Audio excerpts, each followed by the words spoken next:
बेटी जिस घर में नहीं होती वो घर शमशान की तरह लगता है। जिस घर में बेटी की पायल नहीं बजती उस घर में घंटी की धुन भी प्रभावी नहीं होती। जिस घर में बेटी छुनक छुनक कर ठुमक ठुमक कर नहीं चलती वहाँ लक्ष्मी भी आने में कतराती है। इसलिए बेटियों का जन्म बोझ नहीं है, बेटी बोझ नहीं है, बेटी अपना भाग्य अपने हाथ में लेकर आती है। तो पूरे भारतवर्ष के सारे माता पिताओं से मेरा ये कहना है, चाहे 1, 2, 3, 4 जो भी बेटियां आपको मिली हैं वो अपनी भाग्य की रेखा अपने हाथ में अपनी मुट्ठी में लेकर के आई है। आपको परेशान होने की जरूरत नहीं है, आप तो प्रसन्न होइए कि मैं बेटी का पिता हूँ, मैं बेटी की माँ हूँ। क्योंकि बेटी कैसी होती है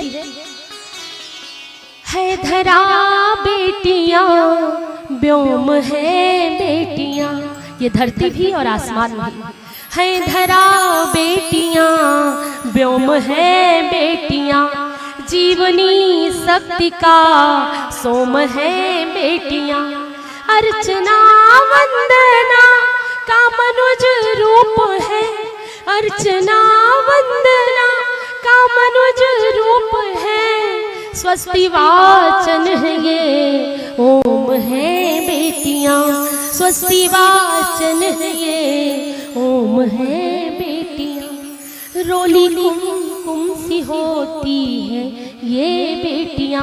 थाली में बिना रोली कुमकुम के पूजा नहीं होती। कन्यादान नहीं किया तो कोई दान नहीं किया, कन्यादान से बड़ा कोई दान ही नहीं बना आज तक।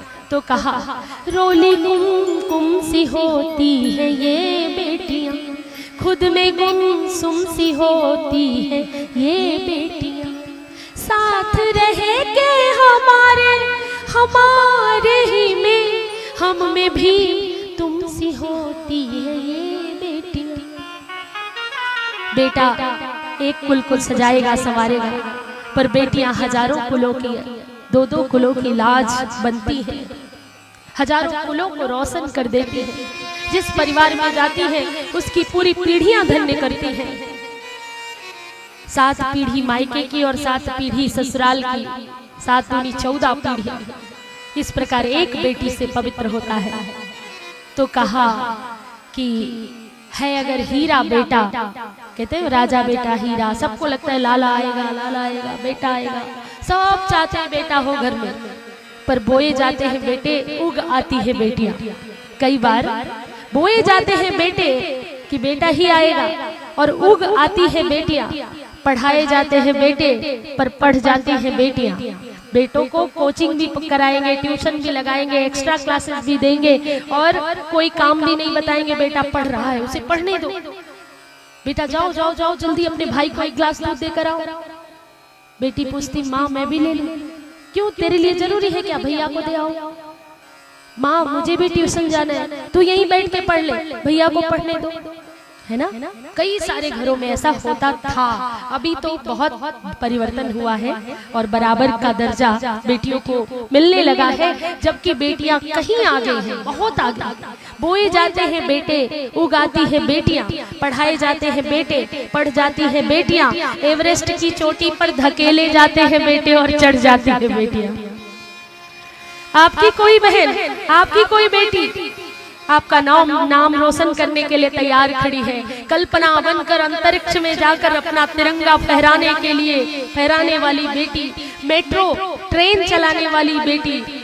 आप देखोगे दिल्ली में आकर मेट्रो ट्रेन बेटियां चला रही हैं, एरोप्लेन बेटियां उड़ा रही हैं। आप 350 लोग उस एक बेटी के सहारे उस एरोप्लेन में बैठ जाते हैं और एरोप्लेन बेटी उड़ा रही है, पायलट बन करके, खिलाड़ी बन करके, पीवी सिंधु और कितनी बड़ी बड़ी साइना नेहवाल जैसी बेटियां, गीता फोगाट जैसी बेटियां, भारत के लिए स्वर्ण पदक गोल्ड मेडल लाने वाली बेटियां कहाँ नहीं है। हर क्षेत्र में, राजनीति से लेकर धर्म क्षेत्र से लेकर परम पूज्य दीदी माँ जैसी बेटियां, लता बनकर पूरे विश्व को अपनी आवाज से मंत्र मुग्ध कर देने वाली बेटियां, मंदिर की घंटी बनकर सबके हृदय को आह्लादित कर देने वाली बेटियां। ऐसी बेटियों को मत मारो, गर्भ से नोच कर मत फेंको। माँ तुम ही जिम्मेदार हो, अपनी बेटी अपनी कोख की रक्षा करो। आप बेटी को सृजन करने वाली हो, मारने वाली मत बनो। बहुत सारी माताएं जो सोचती 2 बेटियां हो गई, अब तीसरा परीक्षण करा लेते हैं, बेटा है कि बेटी, अगर बेटी होगी लग रहा है, और फिर गर्भपात करा देते हैं। गर्भपात जैसी, भ्रूण हत्या जैसा पाप कहीं भी नहीं है। इस पाप का कोई प्रायश्चित नहीं बना। ओस की बूंद सी होती है बेटियां, स्पर्श खुरदरा हो तो रोती हैं बेटियां। ओस की बूंद सुबह सुबह आई ना, और फिर जैसे धूप की किरण आई वो सूख जाती है, इतनी कोमल। ओस की बूंद सी होती हैं बेटियां, स्पर्श खुरदरा हो तो रोती हैं बेटियां। रोशन करेगा बेटा बस एक ही कुल को, 2-2 कुलों की लाज संजोती है बेटियां, 2-2 कुलों। योग्य बेटी है तभी तो योग्य बहू मिलेगी। अगर बेटी संस्कारी है तो योग्य संतानें, संस्कारित संतानें होंगी।